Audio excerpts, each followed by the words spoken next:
Chicago, it's Startup Hype Man, the podcast. What's up, everyone? My name is Raj Nation, founder and chief pitch artist at Startup Hype Man, where we help startups not suck at how they pitch themselves. How?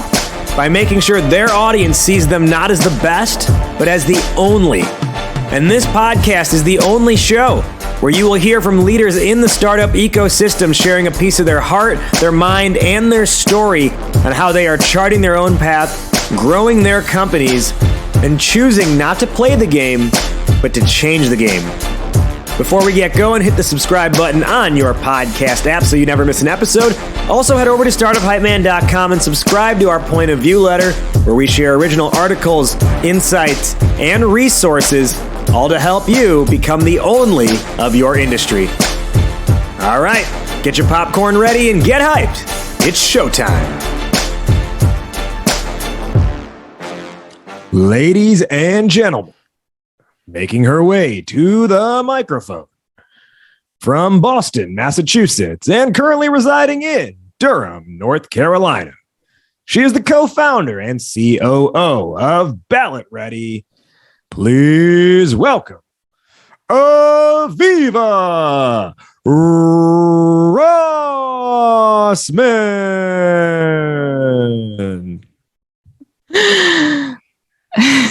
Hi. Lefty speaking, huh? Yeah, I don't know how to react to that. That's never happened to me before. First time for everything. Like I said, she is Aviva Rosman with BallotReady. What is BallotReady? Well, it is quite simply a software platform that enables civic engagement at every level, powered by the most comprehensive database to every level of government. BallotReady makes it easy for voters and constituents to take part in our democracy. And one of the ways they've been able to successfully do that is actually through B2B partnerships, where corporations are helping their customers, their user base, become more informed and more active participants in democracy. Over just a couple years, they've amassed 300 plus customers with names like Spotify, Snapchat, TikTok, Levi's, and more, helping them reach in the 2020 presidential election alone, in the 2020 primaries, 2020 primaries and generals, reach over 35 million people, helping them become more active, more engaged, and true participants in our democracy. They've raised $5 million along the journey. They've done a lot in a short amount of time. And as they have grown their team, one thing they've been very mindful of is the culture that they build at this company. And our topic today is around leadership, specifically building culture through conscious leadership. Aviva, once again, welcome to the show. Why is this on your mind? Why is this important to you? Yeah, thank you. First of all, very excited to be here. It was a great intro.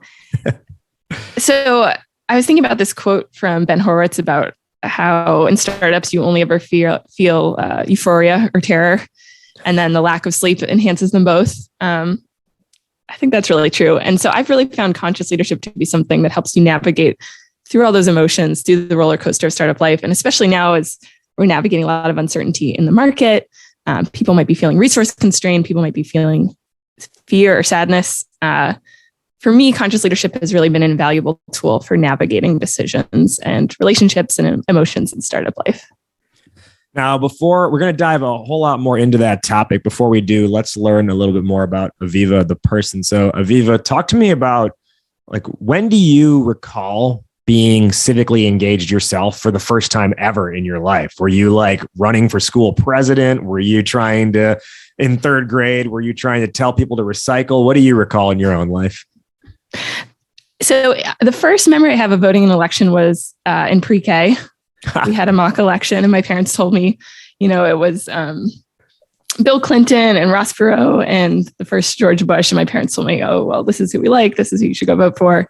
And I was very adamant in our pre-K that my parents' candidate should win. But I actually grew up with a lot of civic engagement because my dad works in healthcare policy and worked in the State House in Boston. And I remember in middle school, we drove up to New Hampshire. I took the day off from school the day before the election. This was 2000, and we knocked on all these doors for Al Gore. And Al Gore actually lost New Hampshire. If he'd won New Hampshire, he would have won the presidency. He wouldn't have needed Florida. So I felt personally responsible, like we hadn't knocked enough doors. And then in 2004, my dad pulled me out again, this time for 2 weeks. I missed 2 weeks of school. We flew down to Florida on our frequent flyer miles. It's part of what they called Operation Bubby. So the idea was turn out the Jewish grandmother vote in Florida. Again, not a success. I did not have a good track record. And I came back. I was almost failing 2 classes. I had to make all this stuff up, but was totally hooked on politics. So grew up with it. It's been a part of my life, and it's something I'm really passionate about. On that note, I think a lot of people kind of choose to opt out or resign from politics in general. They will say, oh, none of it really matters at the end of the day. It doesn't apply to me. Or they'll say, it's all a two-party. I mean, I can say a lot about the downside of a two-party system, but a lot of people choose to just not engage altogether because of that. What's your perspective on that? What's your response when you hear someone say like, it's not worth even being involved? I mean, it makes sense. There's a lot in our democracy that isn't working. And that's one of the things that I care deeply about. But I can totally get it, because you get all these emails that are like, contact your senator, tell him to do this. And you do that and nothing changes, because a lot of times you're from a state where your senator agrees with you. And it really only comes down to the senator from West Virginia who's going to make a difference at the federal level. I think the biggest learning I've had since starting BallotReady is that the real opportunity for change is at the local level. And that's not something we hear a lot about on the news. It's not something that people know a lot about.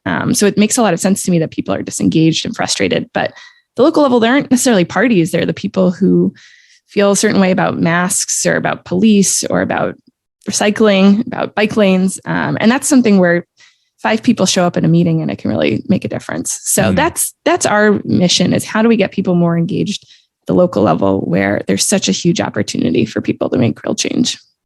Now, with that understanding, can you talk through how the idea for BallotReady came together? And I'm getting a sense of your desire to help people get more involved, especially at the local level, but like, why a software platform? How do you come up with this idea to be like, oh, we should actually go to businesses and have them access their, user base? So we didn't figure out the business model for a while. The original idea came about because I had been a teacher in Chicago, and I was leaving the classroom. I was going to grad school.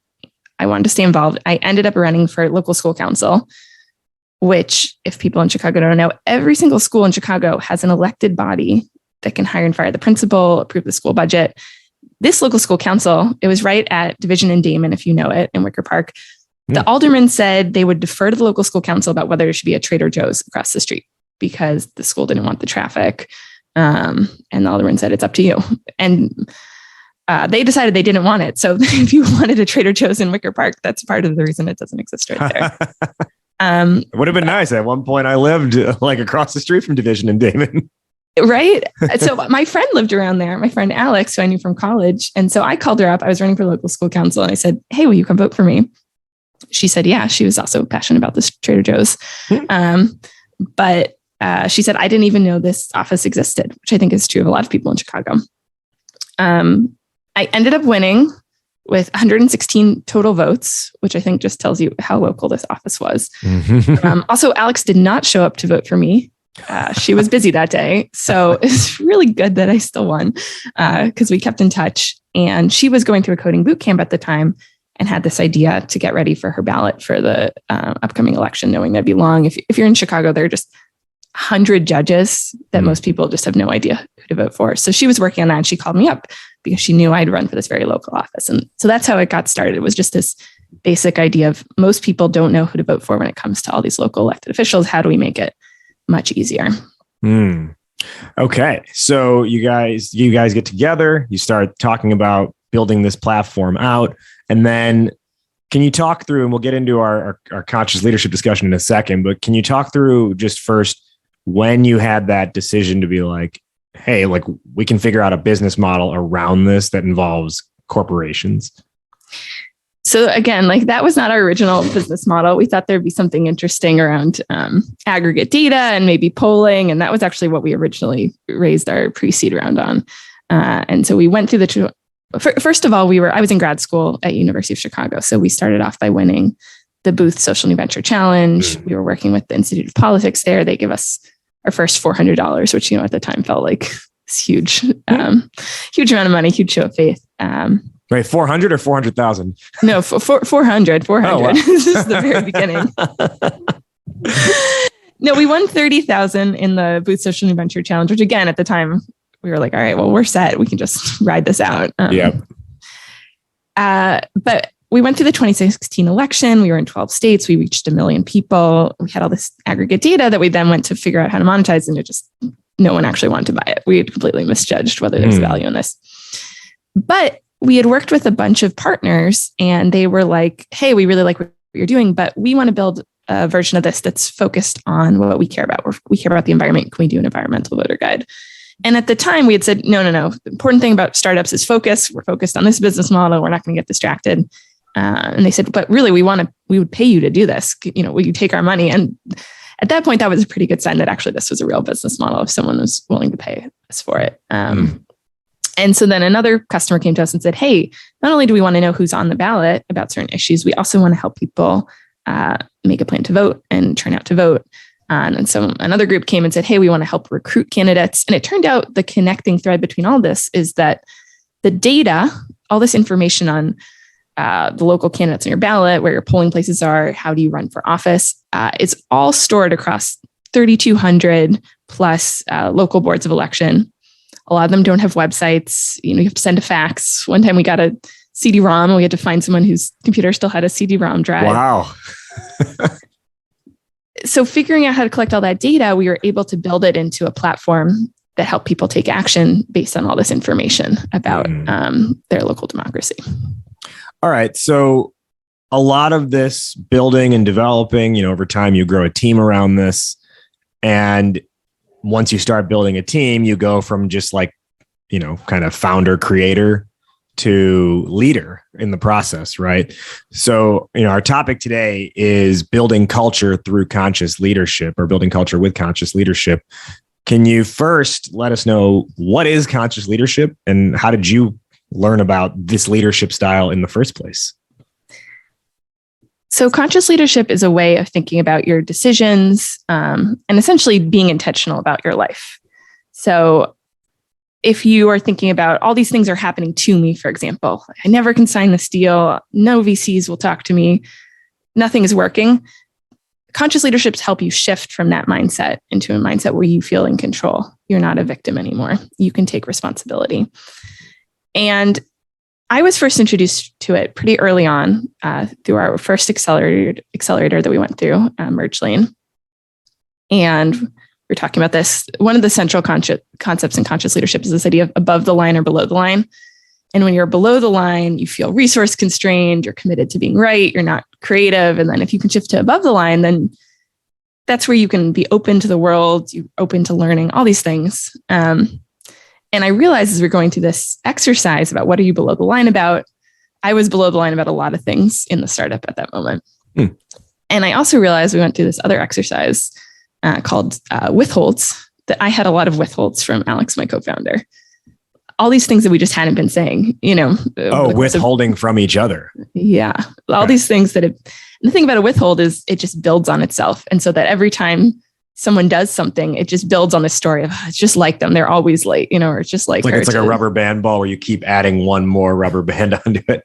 Exactly. And it had gotten pretty big at that point because we didn't have the tools to talk about it. And so after the day of sessions, we went to a bar and we basically just talked for 3 hours and we got out all these things about what was actually working in the company, what was not working, what was working in our relationship, what was not working. And I think the thing I learned that day, because I was very skeptical of all this stuff, it sounded kind of wishy-washy, kind of hippy dippy. I was like, oh, conscious leadership, like what a name. I don't know about this. But after this 3 hours of talking, being that candid and direct with someone and talking about, you said this, and this is how I felt. I felt sad. And this is the story I made up when you didn't respond to my email or when you gave this, you countermanded, my order or something like that. It creates a lot of vulnerability. And so it enabled us to not only just solve problems in the business, it brought us closer as partners. And it built a lot of trust because we knew each other. Alex was my orientation aide at UChicago when I was a freshman. She took me to my first party, so had some shared background, a lot of shared friends, but when you're founding a business together, you're with each other all the time. It's kind of like a marriage in some sense. Yeah. And it actually takes a lot of work and a lot of openness and trust to be able to work together like that. Can you take us back into that conversation at the bar where you start airing it out essentially? Like, is this no holds barred? Like, go say everything on your mind for 30 minutes straight. I'll listen and then we'll switch. What was the nature of that conversation? And were there any like specific things you can recall that either you heard or you said that needed to be discussed? What I really found valuable is that conscious leadership gives a framework for how to do this because it's hard. Okay. And it's also easy to get defensive when someone's giving you feedback. If someone says you're always late, you're like, well, I'm not always late. And you were late this one time. And also you forget that I had this circumstance. So what conscious leadership says is focus on inarguable facts. So what would a video camera capture? So in that example, I could say, we had a meeting this day and you came 5 minutes late. Then you talk about how it made you feel, which is, again, an inarguable fact because no one can argue with your feelings. So you could say, I felt angry. And then you talk about the story that's connected to it. And that's where it really matters because, you came late, so what? But if I make up a story that you came late because you don't respect my time or because you're disorganized, that's something to really talk about because if I then have this belief about you, this story that you are disorganized, that's bigger than just you came late. And that's why it actually matters because it means things for our company. So those are the things we talked about is number one, we had to figure out who did what. And, we were all kind of doing different things, but there were things I was good at, things she was good at, and things we both weren't good at. So to say, well, I have a story or you didn't get these 3 things done on time. That made me feel really angry. And I have a story that now you're never going to get things done on time. And I can't trust you to get things done on time.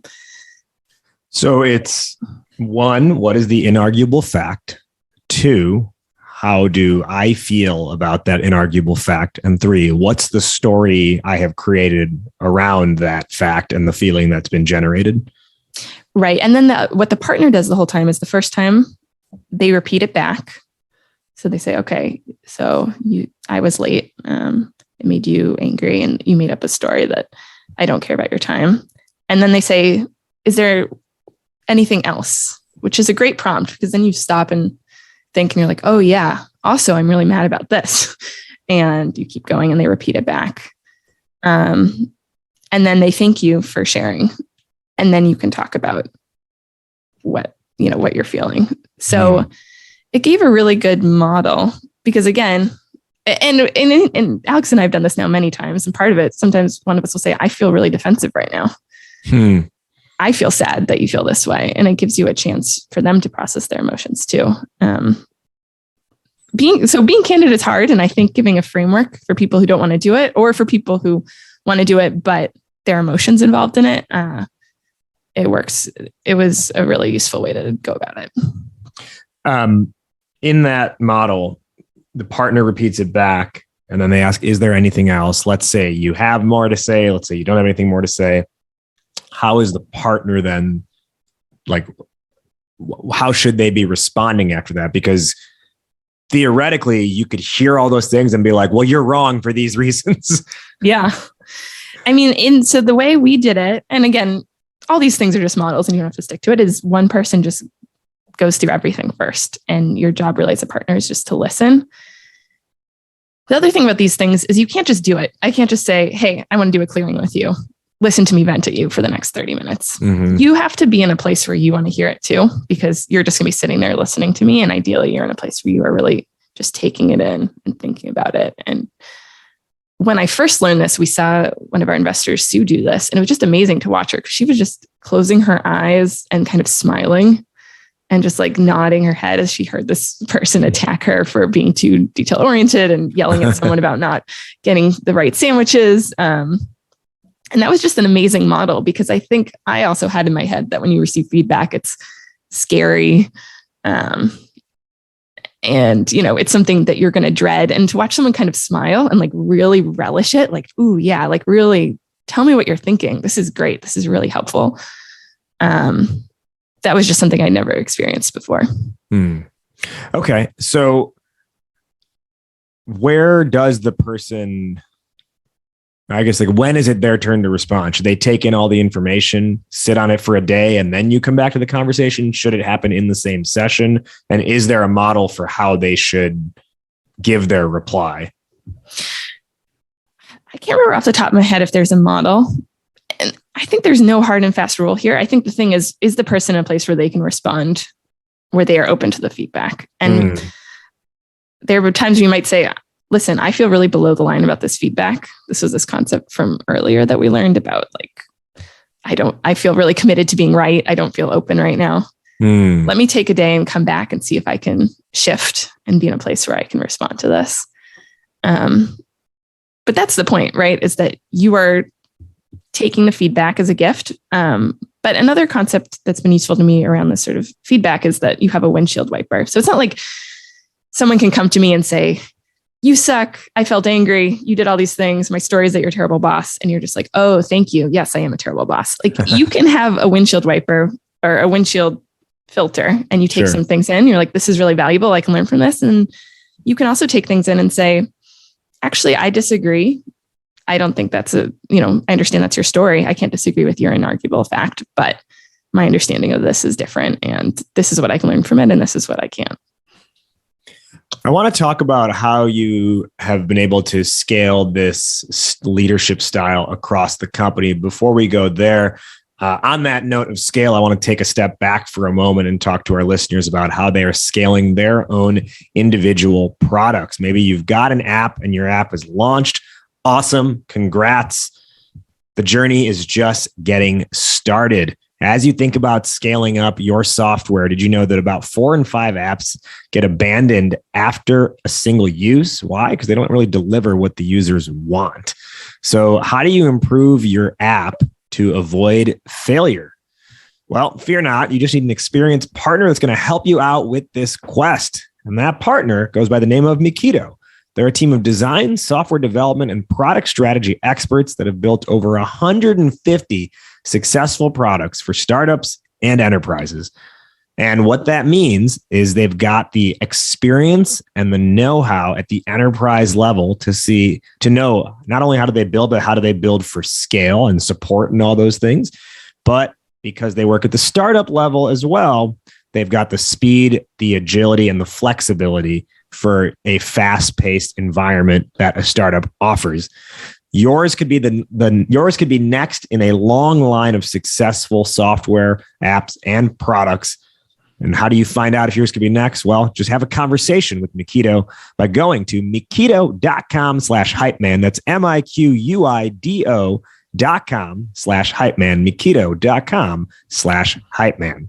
Today on Startup Hype Man, the podcast, we're with Aviva Rosman, co-founder and COO of BallotReady. And we're talking about building culture with conscious leadership. Now, Aviva, before the break, I mentioned I wanted to know about how you scale this philosophy and this leadership style across the team, because everything you've said so far has been about your relationship with your co-founder, which is very much a peer-to-peer relationship. Now, how does this work in a leader subordinate situation? Because I can see how if two people have like equal status, if you will, or on equal ground, this can work really well. Where I want to learn more is, well, what happens if one person is in a position of power and the other person reports to them? How does that work? Yeah, that's a great question. And we spent a whole year talking about feedback, and it's still difficult. I think part of the things we encourage managers to do is to ask for feedback directly, because if you don't ask, it's just much harder to give. But I agree. It's still difficult to get people in the position where they're willing to give it. One way we've used this in our company, one of our core values comes from conscious leadership, which is this idea of 100% responsibility. So the idea is sort of like, let's say you want to carry a table.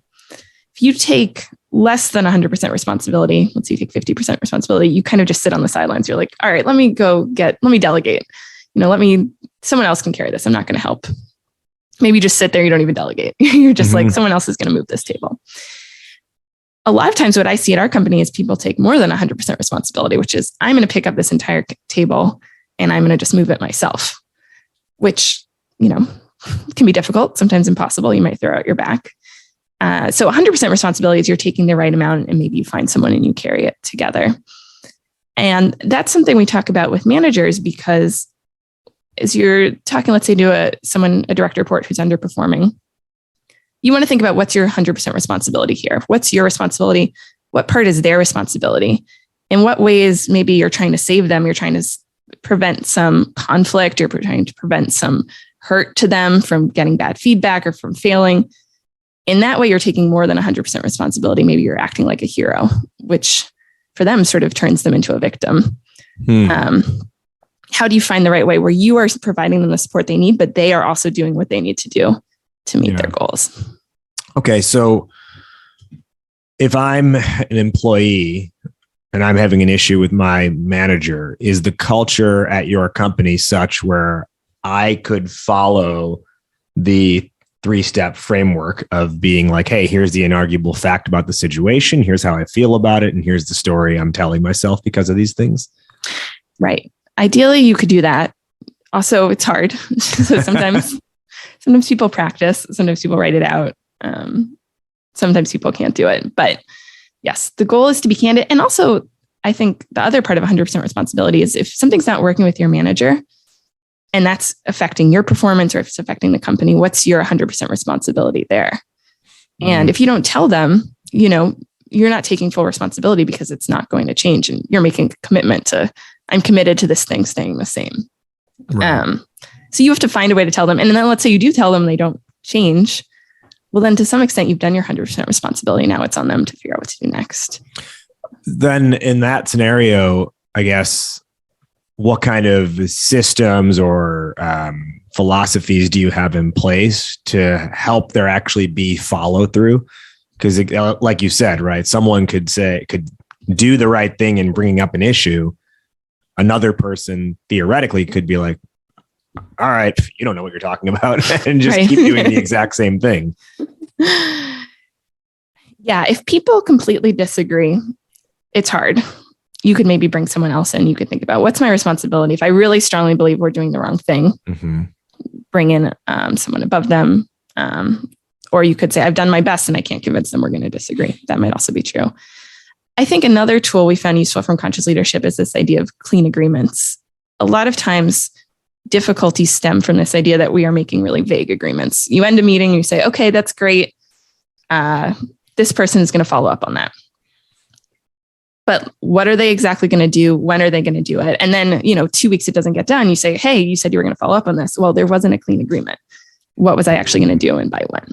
So we've done a lot of work in the company thinking about how do we clean up our agreements and make sure that things are really clear. And we use Asana in our Asana task management system. But also in meetings and things like that in Slack, people will say, do we have a clean agreement? And that's a great way to make sure that we're all on the same page. We're all aligned. This person is going to do this at this time. The other great thing about clean agreements is they're mutual and they're negotiable. Sometimes if you're a leader, you have to give an order. That's not an agreement. You just tell someone they have to do something. But if it is a clean agreement, both parties agree. And that means that if they don't do it, you can go back and say, hey, we had a clean agreement. What happened? Versus if they don't do it, the problem is more around the agreement. So this idea of clean agreements, I think I haven't heard that phrase before. And what it reminds me of in the idea of not being vague and the follow-up example you gave is, so back in, I think, middle school, we were trained in school in like emergency response and first aid and CPR. And, you have the little, the CPR mannequin there. The dummy. Yeah. And what they always said was, and it's funny because so many years later, I don't have the certification renewed anymore, but I still remember this. So if there's an emergency, I'm not qualified to give anyone CPR. I just want to throw that out there. They would always say you shake the mannequin or the person. It's like, are you okay? Are you okay? And then it was like, they were like, point to someone, you call 911 instead of saying somebody call 911. Cause then no one knows, everyone just assumes someone else is going to do it versus specifically assigning someone the specific task, or even worse, saying somebody call for help. Now you haven't even said like what help is, right? Or who to call for help. So they always said, point to someone, assign them the task or the responsibility. Like you call 911, go get ice from the store right here, right? Whatever the things might be. So that way, the person who's in need does not literally die on the fact that everyone has a vague understanding of what they should be doing. I remember that too. That is stuck in my head from my CPR training, right? You call 911 and there's like that big finger pointing. It's a very, because pointing fingers is not something that happens very often. Like literal pointing of fingers doesn't happen too often in communication, but that one's always stuck with me. And I feel like this is almost like a derivative or an installation of that within your culture. Totally. I think everyone's experienced that feeling on Slack where you're just like, hey, can someone fix this? And there's just silence because who's someone? And there's some hot potato or everyone else is busy, versus clarity of like, hey, this certain person, can you fix this? And also, again, that doesn't even have the when. Is it urgent? Do they have to do it now? Could they do it in 3 days? Could they do it in a week? Is this something that just needs to be on the roadmap? Having that sort of clarity, I think, helps with communication a lot, especially when you're working remotely. Now, are there any sort of let me come back to, so that's you talk about leaving with the clean agreement.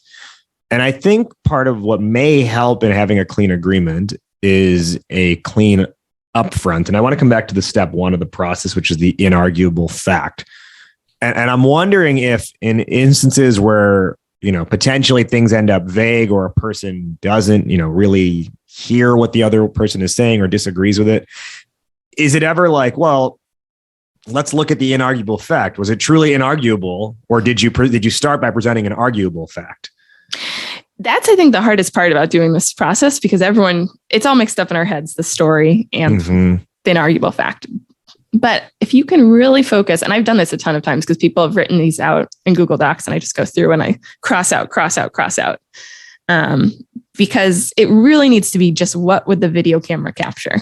And obviously, I think a lot of conflict in startups when you're under a high pressure environment stems from, we are coming up with all these stories about why people did things. And it seems like an inarguable fact, but you just don't know. And that's the thing you have to remember a lot of times when you're navigating disagreements or challenges.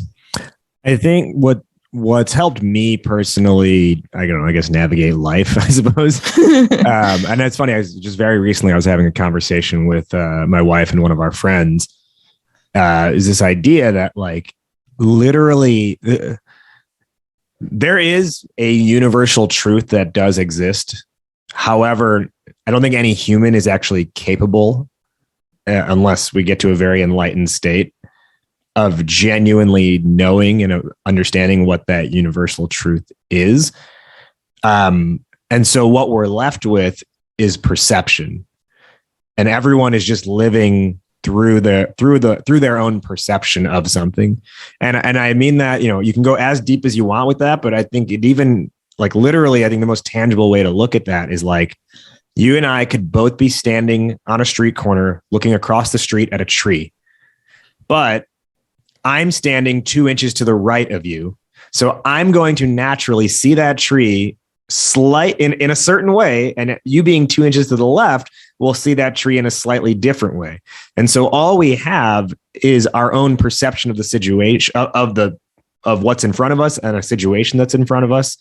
And what we're trying to do ultimately is find some type of alignment between the two perceptions, because neither of us can really grasp what the ultimate truth is. Yeah, I think that's so true. I mean, not to get deeply philosophical here, but no, please. I mean, that's what the show is for.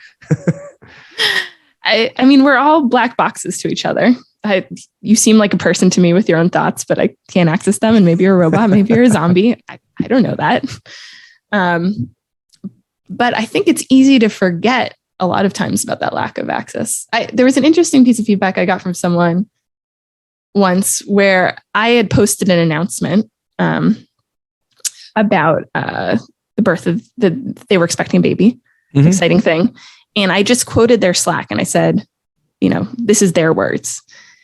And I didn't realize when I said that, this really hurt that person who thought that I'd said that because I disapproved of the way they were announcing their baby. Interesting. And so something that, was meant to be super exciting and celebratory, it's actually something that caused this person pain. And, I had no idea. And obviously that was never my intention.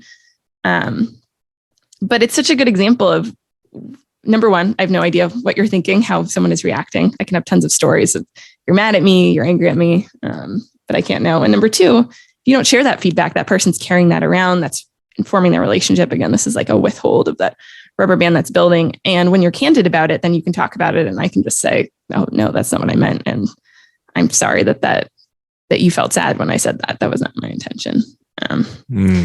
I do think it's good for marriages. My husband is sometimes I'm taking notes for personal use for sure. He's like, are you conscious leadershiping me? Like he knows when I'm doing it. Like it's a little, sometimes it's too much. Well, okay. So actually that does bring up another question I have, which is sometimes like a pitfall when utilizing a model like this, any type of communication model, when everyone like knows like that's the model.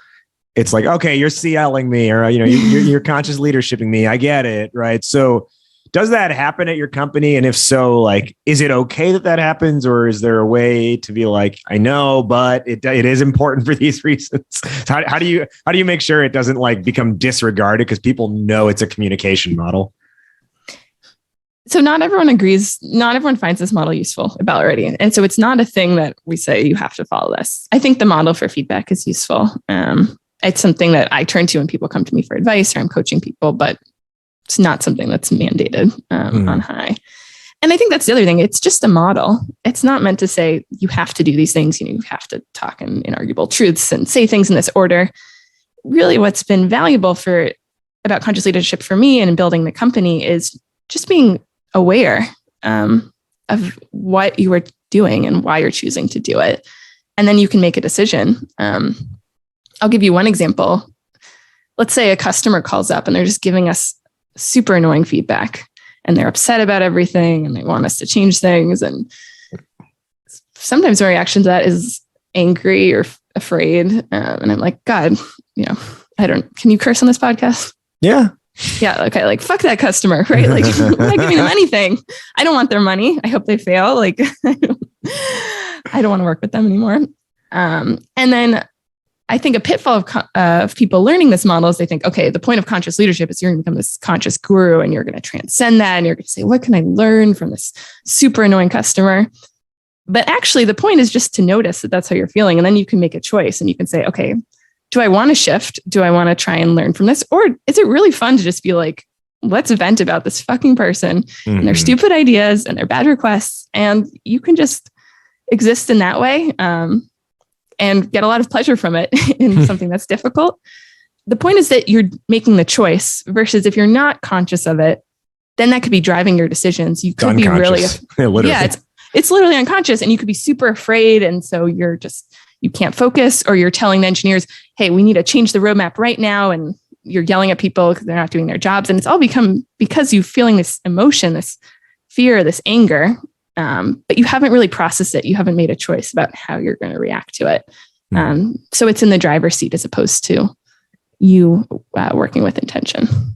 One more question here before we turn to our final wrap up. What do you feel would be where do you think the company would be today had you never learned of conscious leadership and adopted it? I mean, going back to that conversation between me and Alex, I don't know if we could have continued to working together, right? All these things would have built up. So I don't know how much of a company we'd have. I don't know. I think we're a very open company. I think people trust each other. I think people communicate well. I think transitioning to remote post in COVID would have been really difficult. And I also think I would just be less happy. I'd probably be much more stressed about life as a startup founder. Yeah, you would not be ballot ready for what was to come. Cheap puns brought to you by Roger. All right, let's go. Let's turn over to our final wrap up now. First off, where can our listeners find you? Where can they learn more about BallotReady? So definitely, if you are a voter, you can go to ballotready.org. You can see your entire ballot. You can make a plan to vote. You can see your elected officials. That's something new we've added recently. And then if you are a brand or a nonprofit or an advocacy group who wants to add civic engagement to your company or to your work, you can also reach out to us at ballotready.org or to me, Aviva at ballotready.org. Awesome. Aviva, who is one person, you only get to pick one, and it's not the only time in life you'll get to do a shout out. So please just pick one. Who's one person who you want to give a shout out to who's been helpful on your journey? I want to shout out Sue Heilbrenner, who's our investor that I mentioned, who led this accelerator. She's the one who taught me all this. She knows so much about this. Her website is heysue.com. So if you're interested in conscious leadership, I definitely recommend checking it out. We'll now give our top 1 or 2 lessons or takeaways for the audience based on our discussion today. I'll go first and I'll toss it over to you. The topic today was building culture through conscious leadership. We talked about a lot of good things today. I think for me, the 2 things, now I'll just focus on one thing. I like that idea of the withholds. So ask yourself, what are you withholding from another person that might be getting in the way of your relationship with them? Aviva, top lessons or takeaways on building culture through conscious leadership.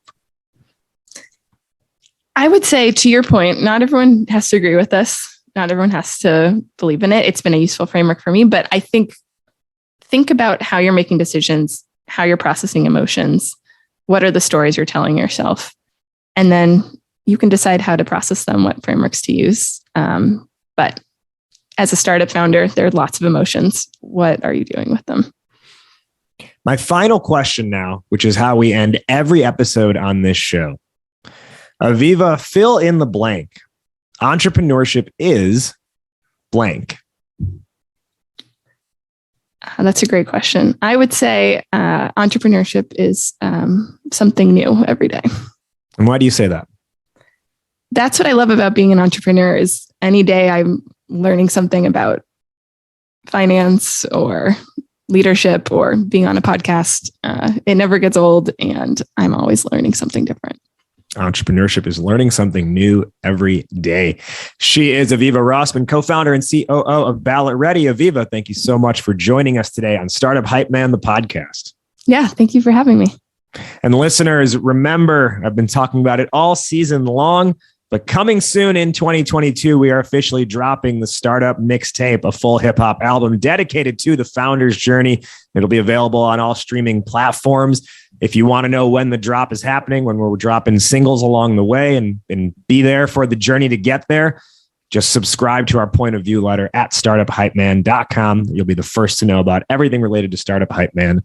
Well, the Startup Mixtape, I should say. Official name of the mixtape pending. And if you've got ideas, shoot me an email. Let me know. I'm trying to figure out what we should call this album. All right, everybody. Peace out. We'll catch you next week. That's a wrap on this one. Shout out to our guest once again for sharing their story with us. If what you heard impacted you, do one of 3 things. 1, let our guests know. Reach out to them directly. They love hearing from you. 2, leave a rating and review on Apple. Or 3, simply hit the share button and share this episode with one friend who you think would benefit from hearing it. Catch our full episode archive at startuphypeman.com/podcast. And if you want to make your pitch not suck, reach out to us through the website. That's all for this week. We'll catch you next time. Raj Nation out. Believe the hype.